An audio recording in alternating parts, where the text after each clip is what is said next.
নবীদের বৈশিষ্ট্য হচ্ছে নবীরা যেখানে মারা যায় ওখানেই কবর দিতে হয়। জানেন এটা? বিষ্ণু ইসলাম মারা গিয়েছিলেন আম্মাজান আয়েশা রাদিয়াল্লাহু তাআলার ঘরে, ফলে ওখানে বিষ্ণু ইসলামের কবর হয়েছে।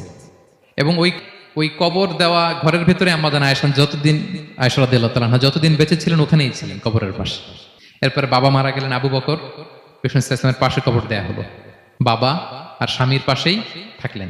এরপর ওমরে ফারুক মারা গেলেন, ওনারও কবর দেয়া হলো। কিন্তু এখন তো আর বাবা আর স্বামীর সাথে পর্দা নাই, ওমরে ফারুকের সাথে তো পর্দা আছে, তো তখন তিনি ঘরটা হয়ে গেছে ছোট, তিনটা কবরে অনেক জায়গা স্পেস নিয়ে গেছে, এখন অল্প একটু জায়গা পর্দা টাঙাই দিলেন ওমরে ফারুকের সাথে পর্দা হিসেবে ছোট্ট একটা জায়গায় যতদিন বেঁচে ছিলেন ওখানটাতেই ছিলেন।